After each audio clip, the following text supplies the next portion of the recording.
Irree fi abdiin saba Oromoo waraanni bilisummaa Oromoo zooniilee waraanaa cufa keessatti tarkaanfii humna diina Oromiyaa keessaa qulqulleessuuf fudhatu jabeessee itti fufee jira.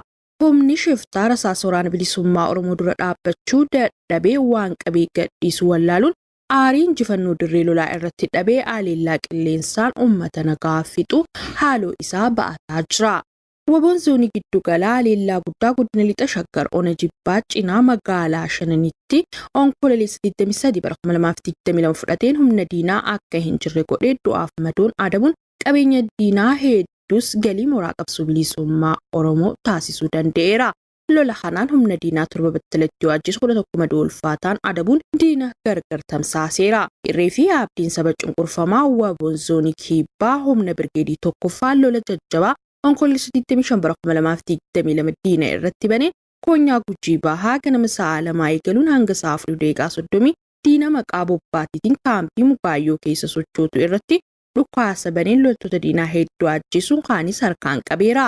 Lola kanaan qabeenya diinaa hedduus dhuunfateera. Gama meeshaatiin qawwee keemmii 20, qawwee Turkiyaa 4, rasaasa PKM 5,000, rasaasa Dishqaa 2,550, rasaasa Moorootorii 2, booji'amtoota waraanaa 2 fi madoo 2 harkaan yoo qabu kanneen kaan du'aan adabee jira. Lolli hanga walabummaa itti fufaa injifannoon dhiigaa fi lafeen dhufa.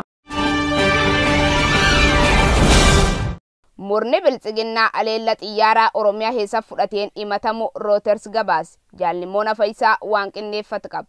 Aleellaa xiyyaaraa torbee darbee qabee Oromiyaa keessatti murna biltsiginnaan fudhatameen lammiilee nagaan 100 ol du'an jedhametti waraanni bilisummaa Oromoo murna biltsiginnaa yakkuu Reuters gabaase. Himannaan kun kan dhiyaates yeroo itti mariin araaraa Tigraay qofa hirmaachisee geggeeffamaa jira jedhametti.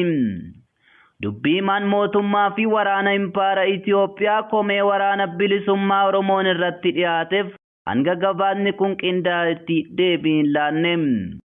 Haa ta'u malee dhaabbanni oduu Reuters gama isaatiin jiraattota Oromiyaa magaalaa guddittii Finfinneetti dhiyoo ta'anii fi raawwachuu gocha kanaa ijaan argan dubbise akka hubatetti aleellaa xiyyaaraa dilbata darbe murni biltsiginnaa raawwateen naannoon namoota 60 eessuma isaa dabalatee ajjeefamu jiraatan tokko itti himeera. Oromiyaan lafa sabni guddichi lakkoofsaan uummata miiliyoona 40 qabu baroota dheeraaf tasgabbii keessatti hin arganne yoo ta'u sirna cuucaa fi qoodinsa mootummaa giddu galeessan irratti raawwateen naannichi cabee jira. Okkorni naannicha keessaa lola waggaa 2 Tigraay fi mootummaan federaalaa geggeessaa turaniin addatti geggeeffamaa ture. Xalayyaa iimeelii fi maxxansa tiwiiterii waraanni bilisummaa Oromoo dhaabbatichaaf ergeen kamisa torbee darbeerraa hanga kibxata darbeetti aleellaan qilleensaa jabaan bakkoota inni irratti fudhatame ibsaniiru. Walumaa galatti lammiilee nagaan aleellaa kanaan ajjeefaman 100 ol ta'uu kan ibsu gabaasni ajajaan olaanaa Aboo Woboo manneen barnootaa fi tajaajiloonni biroo aleelamuu gabaasnu kun ni addeessa. Reutersin alatti dhaabbanni oduu ABC News, Associated Press, Washington Post fi kanneen biroon aleellaa xiyyaara murni biltsiginnaa dilbata darbe onkololeessa 23/2022 lixa Shaggar Ona Cobii keessatti fudhachuun lammiilee nagaa fixe gabaasaniiru. Gocha suukaneessa Oromoo irraa raawwachuu jiru mormuun hawaasi Oromoo biyyuu kee jiraatan hiriir nagaa ba'an. Jaalawwi Muhammad waan qindeeffatu qaba. Gochaa sukkanneessaa daguggaa sanyii jenosaayidii Oromoo irratti labsamee hojii irra oolaa jiruun bakkoota garaagaraatti Oromoon jumlaan ajjeefamuu irra darbee xiyyaara nama maleessaan dhumaa jira.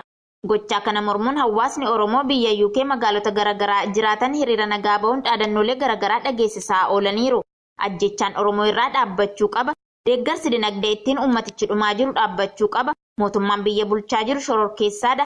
Ajjechaan uummata nagaa irraa dhaabbachuu qaba. Oromiyaan biyya bilisoomtee alaabaa ishee addunyaa irraa mirmirfamuu ni taatii fi kan kana fakkaatan dhaadannoolee hiriira kana irratti kaleessa dhageessifamaa turamedha.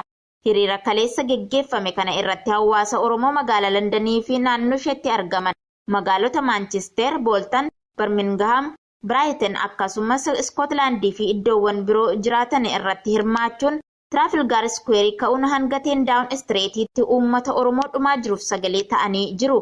Hiriirri kunis waajjira ministeera muummee UK fuulduratti yoo ta'u, hiriira kana irratti haleellaa diroonii qe'ee Oromoo irratti raawwatamuun namoota nagaa fixaa jiru cimsanii balaaleffataniiru.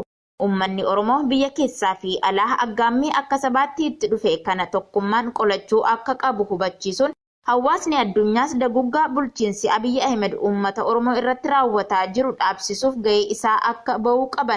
Hiriira mormii magaalaa Londanitti adeemsifame irratti gaafachuun rakkoon Oromoo osoo hin furamin rakkoon Impaayera Itoophiyaa akkasumas gaanfa Afrikaa akka furamuu hin dandeenye hubachiisaniiru. Manidha godin Bashaggar Aanaa Baatuu keessatti ilmaan Oromoo dararuuf kutaa dukkan keessaa baasuun dhabamsiisaa jiraachuu maddeen keenya gabaasan. Jaalmurteessa Bantii dabalata qaba. Abiyyi Ahmed akkuma aangootti dhufeen mana hidhaa Qilimxoo, Qaallittii fi kanneen biroo cufsiiseera jechuun uummata waamee daawwachiisaa ture dagachuun waggoottan arfan kana keessatti ilmaan Oromoo kumaatamaan lakkaa'aman yakka tokko malee manneen hidhaa adda addaatti hidhuun dararaa agarsiisaa jira. Haaluma kanaan waggoottan lamaan kana keessa ilmaan Oromoo kumaan lakkaa'aman lixa Oromiyaa fi kibba Oromiyaa irraa ukkaanfamuun mana hidhaa Baatuutti dararamaa jiru.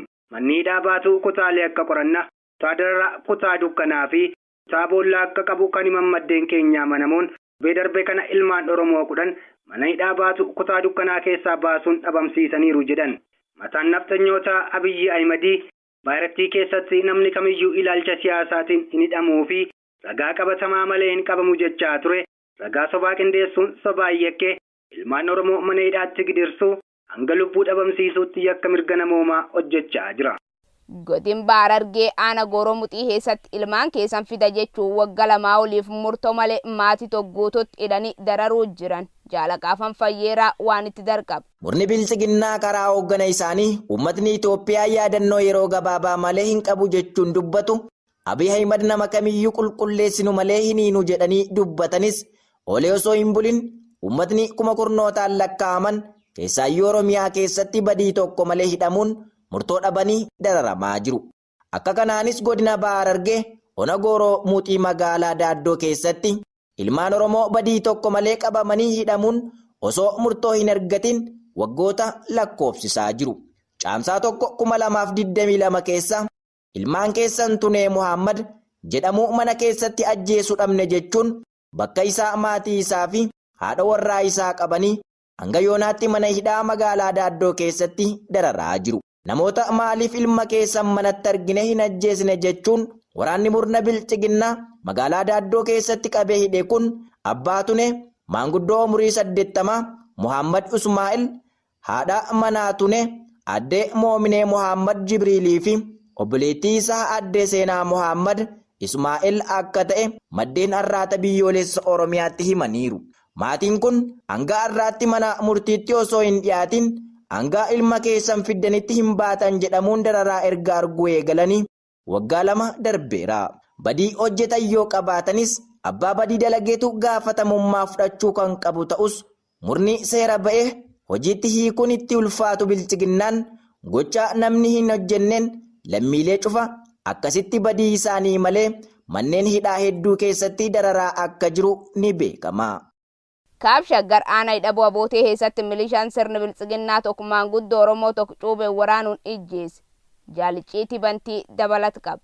Murni bilchiginnaa humna hidhataa maqaa garaa garaatiin leenjisee uummatatti bobbaasuun reebicha, hidhaa fi ajjechaa uummata irraan ga'u ammas jabeessee itti fufee jira. Haaluma kanaan dilbata darbe onkoloolessa 23 bara 2022 godina Kaaba Shaggar Aanaa hidhabuu abootee ganda Weeluu Mojootti maanguddoo Oromoo obbo Tasfaayee Daadhii jedhaman ilma keetu miseensa waraana bilisummaa Oromooti jechuun milishaan sirna PP tokko cuubeen waraanee ajjechaa suukanneessaa irratti raawwachuu maddeen keenya gamasii addeessaniiru. Milishaan bilchiginnaa maanguddoo kana waraanuun ajjeese kun maqaan isaa Asmara Alamuu ta'uu maddeen himuun murni bilchiginnaa haleellaa xiyyaaraa nama maleeyyii fi rasaasaan ilmaan Oromoo lafa irraa duguuguun cinatti meeshaalee sagalee hin qabne fayyadamuun ajjechaa raawwatu daran jabeessee waan jiruuf uummatni Oromoo dammaqiinsaan of eeguu akka qabuu fi tokkummaan sirnicha irratti duuluun ofirraa fonqolchuu qaba kan jedhan maddeen Ona hidhabuu abooteeti.